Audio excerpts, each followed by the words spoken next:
Okay, in the last video we saw masking, which is sometimes called the fancy indexing as well. And here we are going to discuss one more feature of NumPy, which is a very powerful feature called broadcasting. Think, for example, you have an array, let's say 2, 3, a matrix, let's say two-dimensional array, 2, 3, 5, and 9, and you want to add, in every element you want to add a number, let's say 5. So one way to do that is create another array with 5, 5, 5, 5, and just apply this add operator and you are done. Great. But this NumPy allows you to just write, let's say this is array A. NumPy allows you to just do this particular thing, and this 5 is automatically broadcasted to match with the dimensions of its other operand, and the addition happens. You need not to do this explicitly. And this broadcasting is not just one scalar value. For example, if you have one variable, let's say A is this, and you want to add, for example, this particular column, let's say 1, 3, you want to add this particular column in the first column as well as in the second column. But then you need this 1, 3 to be copied again and make a bigger array, and then you do that. Well, broadcasting allows you, if you just write this as A plus 1, 3, it will be automatically broadcasted to match the size of the other operand. Wherever the broadcasting is possible, there are certain rules to know when broadcasting is possible. It is not possible each and every time.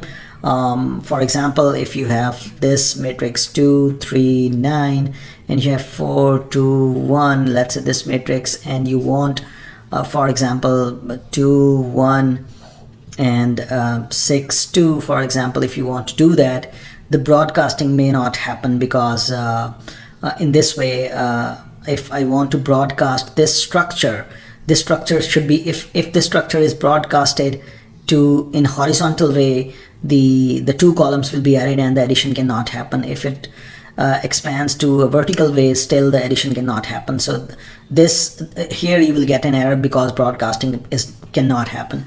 But in several cases, when you want to add, for example, a scalar multiply with a particular thing, wherever possible, this broadcasting is possible. And broadcasting is just it's just a feature of NumPy that allows you to not repeat to match the dimension of the other operand to apply a particular operator. It does it by itself. Great. Next, we see some more important functions to know. One is horizontal stack. That means if you want to concatenate two arrays that can be concatenated together horizontally, you can call hstack function, and that will concatenate the two arrays together and returns another array. Similarly, vstack is if you want to concatenate two arrays vertically, if they can be concatenated vertically. Similarly, there is another powerful function, sort, and there are a lot of other functions. These kind of functions, they are called universal functions, and they are very, very, very powerful, very, very fast. Their implementation is vectorized. Vectorized means the implementation, the all loop kind of layer is deferred to at the compile time, and the things are really faster when you do a vectorized code. So having said that, it is always recommended to not use explicitly for loops to achieve these kind of results. Whenever a universal function is available, use that, because the efficiency of that universal function will be way, way, way more than whatever loop or whatever function you will be writing other than the universal function. So, and by the way, there is another function concatenate as well, in which you can specify x's, and it will either act as horizontal stack or either act as vertical stack, depending upon whether the x's value is 0 or 1, whatever. So let's just get comfortable with these three functions. Just quickly in Jupyter Notebook and see an example of let's say broadcasting as well. So let's say we have a function, let's say we have an array A. A is, let's say, np.random.rand. Let's say that is 2 by 3. And then I just multiply this with 10. Remember this thing, and then we just np dot round. We just round everything so that it becomes whole in this particular way. Okay, that's a, let's say. So that's our a. That's the, now if we say a plus 3, the 3 will be added everywhere in a, and that happens through broadcasting. Wow. If we do, for example, a plus, for example, np dot arrange, let's say just 2 values, and then we just reshape it to let's say 2 by 1 matrix. If we do that, then still what will happen is, just apply the parentheses just to show that this should happen first.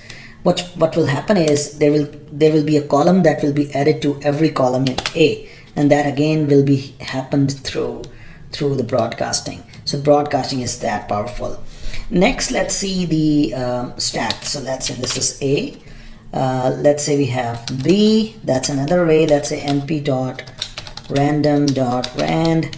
Let's say that new array is 2 by 2, and again let's say it is multiplied by 10, and np dot round just to avoid the decimal points. Let's say this is B.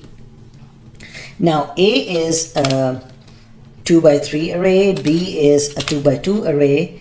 If I just concatenate them horizontally, I will get another array which will be 2 by 5.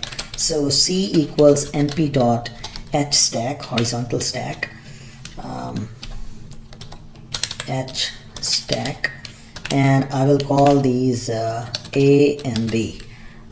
One thing that you need to know is if you want to call this h stack, horizontal stack or vertical stack, these arguments A and B that you want to concatenate, you have to give them in a tuple, or you may want to give several values to concatenate together. Maybe you have 10 matrices to concatenate together horizontally. You have to give all these as a tuple inside.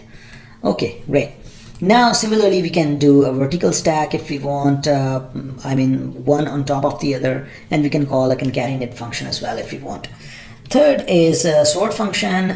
For example, if you want to use np dot, let's say A is np dot random dot permutation, let's say np dot arrange, let's say the 10 values, let's say that's our A, let's say this is A, and we want to sort this array. Oh, this is already sorted. Why? Is it sorted? No, it is not sorted. 1/4, it is not sorted. Yeah, let's say we want to sort it. A dot sort. One way of doing that is just call A dot sort and you are done. That's the value of A. Another way, which is sometimes more readable, although exactly the same, is to use a universal function using np dot that thing. That also is the same thing. Now sort by default sorts in ascending order. If you want to sort in descending order, then what you can do is you can sort A dot sort, for example. You do that in ascending order. Then what you do is you just reverse it. -1, and just copy that in A again. Now A will be sorted. Wow. Sorted in descending order. Yeah, great. One more, just to give you one more flavor. If you create an array, for example, np dot array of strings, for example, A, B, C, and another string is how are you, and maybe we have another string U785, and maybe we have another string 13ER. Let's say that's a string. That is possible. As long as all the objects have same type, you can create an NP array. Now you might be wondering, what will do this sort function on A, because these are all strings? Well, the answer is it will sort the strings according to the alphabetic order, whatever the alphabetic order is. Whatever string according to the alphabetic order should become first, that will become first, and the other strings, they will just join. Yeah. So that's about something that is not the numeric value. Okay, great. There is a few more things to come about NumPy array, and then we will be moving towards Pandas library that is built on top of NumPy array for better processing of data. Hope to see you in the next video.